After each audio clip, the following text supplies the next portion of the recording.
ladies, this is a pretty cool little treat, too. We've got a nice little group here. I've got Joe Eldridge, founder of Team Type 1 Professional Cycling Team, and Martin Verschoor from the Netherlands. And I was telling a story earlier, guys, about you know, your cause and Team Type 1 and stuff, but there was something that really stuck out when I was riding with you guys the other day, and it was really cool. Joe was over here, and this is really important that you guys hear it. Joe was over here, and he says, Marty, what's your number? What's your number? And I'm going, what the heck are you talking about, Joe? And he goes, Marty, what's your number? Joe, when you're asking Verschoor what his number is, what the heck are you talking about? Well, myself and Marty both have type 1 diabetes, and so we constantly have to monitor our blood sugar while we're racing, while we're training.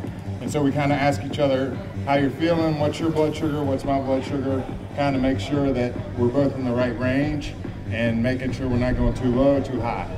So essentially, we had to go really, really fast to the gas station. You ended up picking up something to drink. And how did you feel after you got that Coke in you? Yeah, I feel in one time perfect. After 50 minutes, and the Coke was doing its work. So, Marty, when you're racing, do you have to look at your device here to tell you where your blood sugar is, or before the race, do you know that you have to be at a certain number to make it through a criteria? Yeah, I start always a little bit high, and I've got them on my handlebar, on my pen, so I can check if I go fast down or be straight, so I need what to eat. So there you have it, Joe Eldridge, Team Type 1, Martin Verschoor. Good luck, gentlemen, and have a safe race. So Josh, what's it been like as an elite amateur team coming in here? 2 weeks ago or 3 weeks ago, you guys were sparkling in your races, just dominating. What's going on now? Survival. It's definitely pretty tough to come in here with these guys. We, on a regional level, we can do really well, and even with smaller amounts of the big pros in the races, we can typically compete. When we come in here and a lot of the big pros are in the race, then it gets really hard. So it's just a matter of trying to follow our way into stuff and be smart and trying to get something. We had Alder Marks lap the field with the break at Sunny King a couple weeks ago and in our secret. So that was a good result for us. So we're just trying to keep it rolling, finish all speed week here. Josh, thanks a lot, and good luck to you and the Global White guys. Here we have Sean Sullivan. You know, and I went to the pit the other day, and I got his hair. Let's see if we can get that mullet out a little bit. And his hair, it's a moulet, is it French? Yeah. It's moulet. Yeah. Right, Sean's hair was sticking up like that on Buford. All right, so first you, Sean.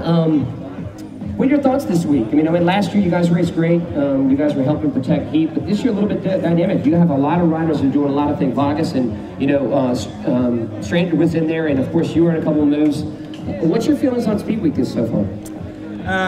I think this year the level's been a lot higher in general. I think there's been a lot better sprinters here and a lot better field in general. So it's been kind of harder racing, and we've kind of had to try to take our chances and take our opportunities, and it hasn't quite gone as well as we'd hoped so far. But we've still got a couple of races left, and we're still going to keep doing what we've been doing, try to get in breaks, and we're kind of lacking a sprinter at the moment. So and these races are so sprint orientated that kind of makes it a little bit tricky, but we're definitely not riding bad, and we think we can still get on the podium at some stage, so we're just going to keep looking at it.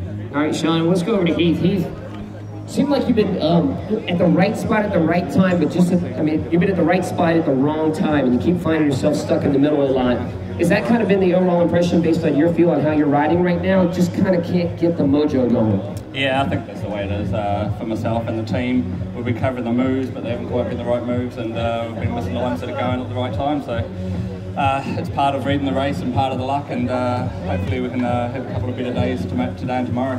What about, do you think that you've gone back-to-back in the finals of the USA Crits at Texas Tough? Do you feel like the team is set up again to win the finale in Texas in a couple of months?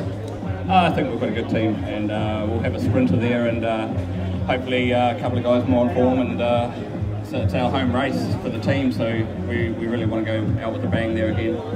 And one more question for you two, and you guys can, I don't know, figure it out how you want to, but really, in all honesty, deep down in the bottom of your heart, with no BS, no smoke and mirrors, no nothing, is there really a hate affair between New Zealand and Australia? Sean, you first. Don't look over there. Yes or no? Yes. I guess that answers it, Heath. Australia is sort of like New Zealand's gay brother. Oh, that's it. You guys get in the lineup. I have nothing for that. Heath Black, we have Jake Kia, the young and up-and-comer. You know what? We are going to strike that from the list. You are no longer a young and up-and-comer. Last night, the folks that were in Spartanburg, you and I had a long talk like 3 years ago. You were sitting on the curb after the last day at Global Sandy Springs, and you're like, Dadgummit, I'm frustrated. And I looked at you, and I pretty much said, it's coming, buddy. You got the goods. You got the goods because you won last night. How you feeling? Awesome. Yeah, I remember that day. We talked about it last night, and I think it takes that bit of frustration and that drive to win, and that's what we're out here doing. All the guys on United Healthcare, presented by Maxxis, the staff, everyone's doing an awesome job. We have the fastest guys, and we're proving that we can win the races. Last night, you looked like you were shot out of a cannon with about 50 meters left to go. You weaved your way through Pinfold and Menzies and popped Hilton at the line. Was it kind of scary? Because we were all like, oh my God, how did he get through those holes? But was it kind of scary? It's like, you know what? I'm a bike racer. It's what I do. Yeah, when you're coming into the finish, you know, instinct takes over, and you just look for the line, and when you smell it, you just go as fast as you can. So. Well, let's see how you smell today, buddy. Go get them. United Healthcare, presented by Maxxis, Jake Keogh. Thanks a lot, everyone, for coming out. All right, Jake Keogh, hop onto the line. What a wicked move. He was just like a serpent last week.